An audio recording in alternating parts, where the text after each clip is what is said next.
good to go, and we are starting our show here. So we are live streaming from YouTube as well as we get started. So we have 11 articles this week to get through. Let us begin. Let me start to share my screen and let me begin to show everybody what the first article was. Here's our thoughts on the first article, starting with, yes, so this is from news out of Google/Alphabet. This is our comments before we get into the venture capital funding. This is our comments on sort of big picture stuff regarding why companies stop getting funded, why companies are, the venture capital, the plug is pulled by large folks. So venture capital funding, this is on, all right, here we go. Now we're live. So let's share our screen here and get to the first article because this one's a doozy. Here it is, and we shall begin right now. So, article number 1, Alphabet is abandoning its mineral robot agriculture startup. Our logic is following. So, the report begins like this. Alphabet has reportedly walked away from its mineral robotic agriculture startup due to fierce industry competition and slim profit margins. That's all you need to know from this article. If for any of those who have been following venture capital in this industry, Alphabet realizes that there is just simply too much competition and slim profit margins, and there's a few folks out there that are also using AI and robotics and machine farming, but it's a crowded marketplace. So the bright side of this article and the bright side of this news is that their IP will live on. That was the summary of that article. Now, moving on to article number 1 regarding, should be article number 1. Let's just make sure here, regarding our list of venture capital. Right. Okay. So here we go. So article number 2, technically, but the first one regarding funding is the $12 million coming from Mitsubishi's Agrex, Banco do Brasil, Vox Capital, and then SP Ventures, Genica. So what is Genica? They are focusing on soil health and AG biologicals. So Genica was founded in 2015 by entrepreneur agronomic engineer Fernando Reis and Carlos Labate. Moving on, they've been around now for 9 years, but the point is that so many of these venture capital players are invested. So if they've closed out 12 million through at least these 4 either new round investors or follow-on, tag-along, follow-up investors, that's some really good news. So they're solving a big problem. And of course, you can see with Mitsubishi's Agrex, Mitsubishi's got a conglomerate over there in Brazil, and they also invested as well. Okay, so let us just quickly go back to our article here. I wanted to quickly go to the, let's just see here real quick. Our article here. I wanted to quickly, all right, 1 second, my friends. Moving on, we've got ourselves from this press release. Let's just keep running along to article number 2 regarding venture capital funding, and it would be, yes, our good friend, actually. We've already talked to this kind gentleman personally regarding, yes. So let's just make sure that our camera view is okay. Our camera view is looking okay. So let us just quickly go back to our article here. So Tufts professor is zero worries about long-term viability of cultivated meat. So this is a professor who about a year ago gave a speech at the University of Miami there in Key Biscayne at the School of Marine Sciences regarding the matrices of cellular cultivated and structured meats. That's when I personally reached out to jump on a few calls with him. So the point of this article is simply that um, Dr. David Kaplan is not worried over up there in Boston, Massachusetts. So while the nascent cultivated meat industry is undoubtedly in a down cycle right now, yeah, think about it. One leading academic in the field says he has zero worries about the long-term commercial viability of the technology. So yeah, Center for Cellular Agriculture. So quote from him, it says, "What we're seeing is a normal contraction and rebirth that has to happen in any new industry or technology," says Kaplan, a professor of biomedical engineering who launched the Cell Ag Center at Tufts in 2020 and secured a $10 million USDA grant in 2021 to establish the National Institute for Cellular Agriculture within Tufts University. Okay, so he says, "I think consolidation from the early stage company is normal, and then things will start growing again. It's going to be cyclical." Sure, yeah, we get that. Um, my concern is that there's going to be um, projects and startups that are leapfrogging cellular agriculture that are doing in the large vats, in biofermentation, etc. So some of the sort of first generation cultural cultural meats projects might go by the wayside because they're not using CRISPR or some other technology that's really advancing. So I know a lot of articles recently been talking about AI and the AI play of just solving more equations, solving more problems, more formulas, more chemical compositions. So some of these projects that are kind of tied down to, or specifically if the business models is leveraging some intellectual property that's going to be becoming increasingly and more rapidly antiquated, then they got a problem on their hands. Okay, so that is that article. It's a good feel-good article from him. So there's more toolkits. Yes, self-priming cells. Um, some great quotes here from this article, but we got to move on. So yes, stir tank bioreactors used in pharma just too expensive. Okay, agreed. All of this agreed for those who have been following the industry.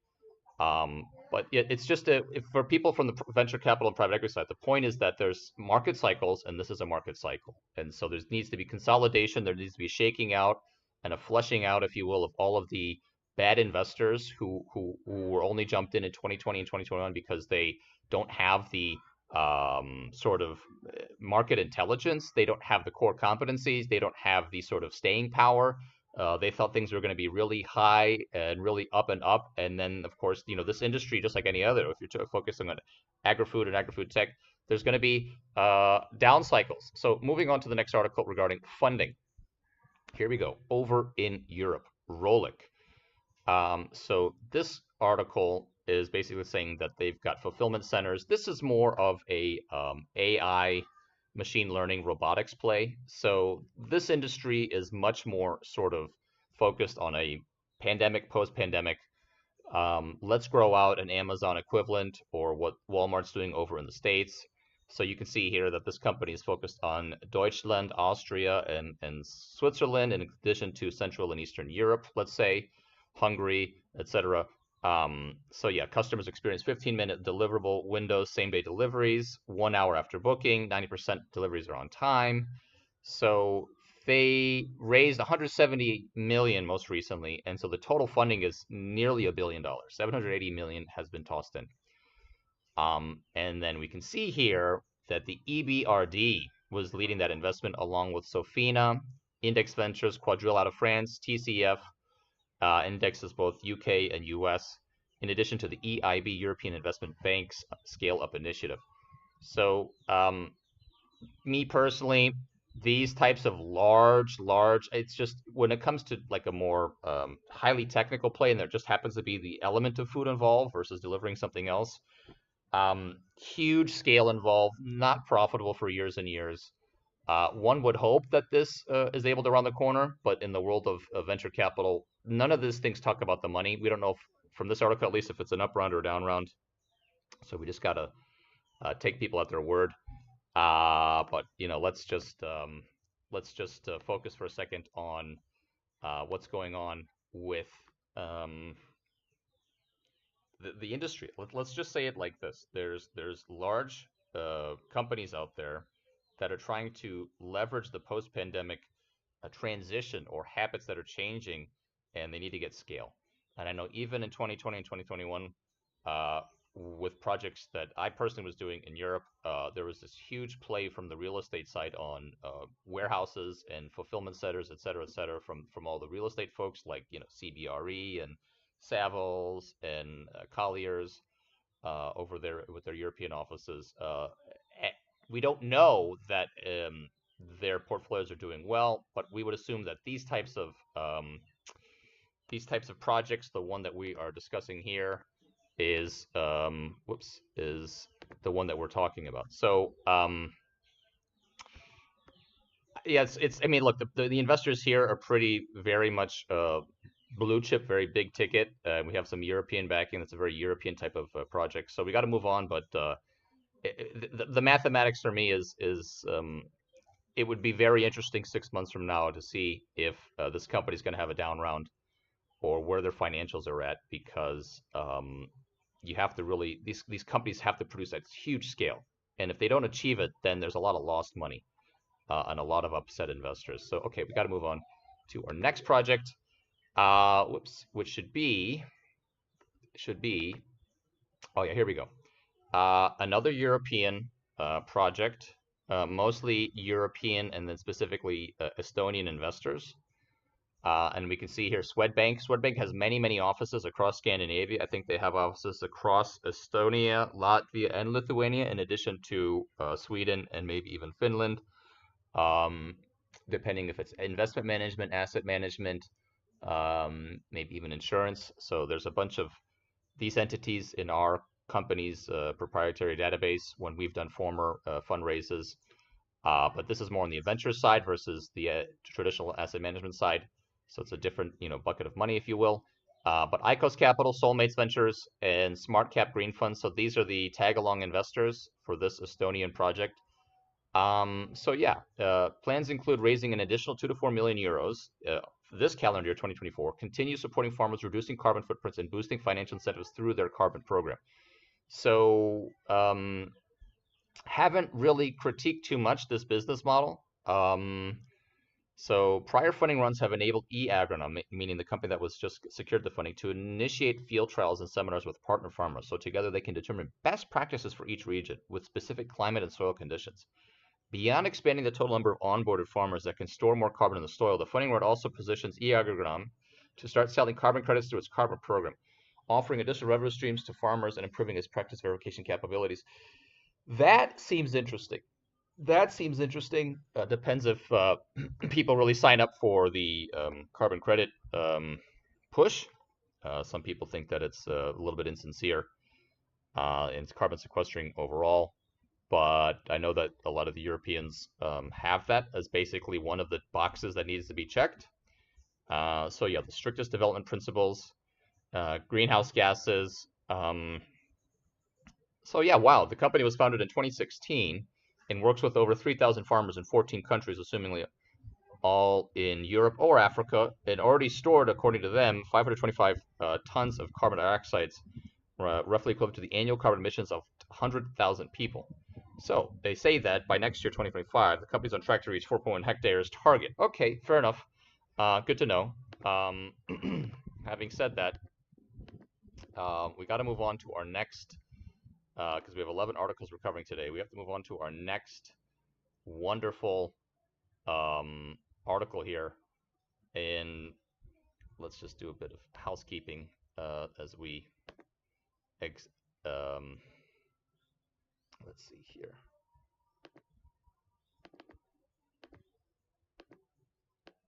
Alrighty, let's just move this in a bit.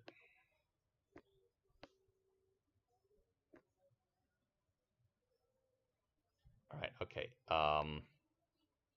So let's see here.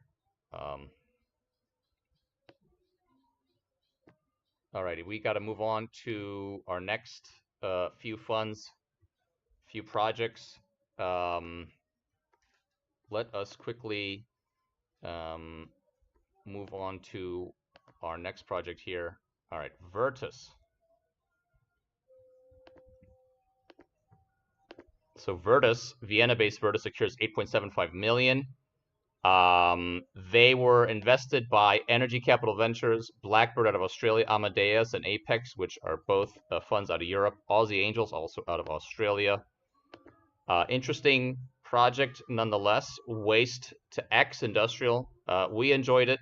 Biogas, but it was more interesting for us just on the investor side. And then finally, we have Vital out of Italy, 6.2 million packaging. So most of the investors here were Europeans, mostly domestic. We have Kiko Ventures, Grazia out of Germany, Rubio in Europe, Innovation Fund. Emerald Technology is also very big out of the Switzerland, so that was interesting for us.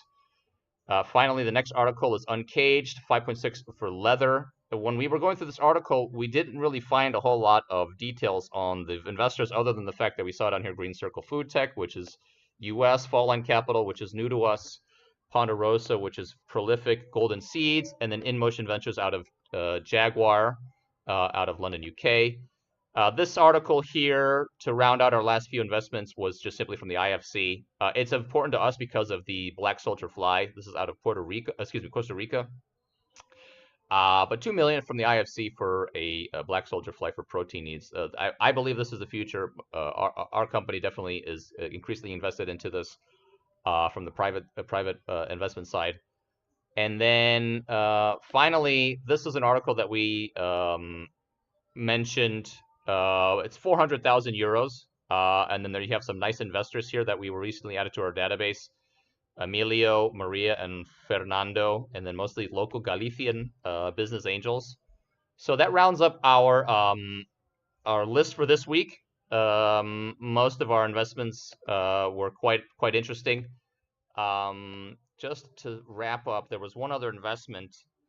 Oh yeah, Marissa Meyer, 1.5 million, with some other Australian investors for a cooking startup, two sisters and a gentleman, to expand to the United States. That was relatively interesting. That was the article that we didn't open the window to, but want to share with you guys nonetheless.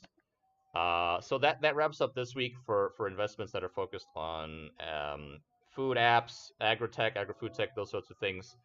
For us on our side, it's very clear that we have a proprietary database of approaching nearly 10,000 either listed companies or anything else that's private equity funds, et cetera, single family offices. And we help our clients achieve scale in their fundraising by having the contact information of all of the various investors, thousands and tens of thousands essentially of email addresses that we're able to reach with all of our clients if they're doing a fundraise or follow-on fundraise. That's our business model, at least with one of our verticals with is fundraising. So that's what we do. That's why we follow this industry, and we are very excited to give you an update next week, hopefully with some more very interesting projects and all of the wonderful, wonderful venture capital and single-family offices, et cetera, even the large banks, as you saw, that are tossing their money into this. We really love corporate venture capital because it's very transparent.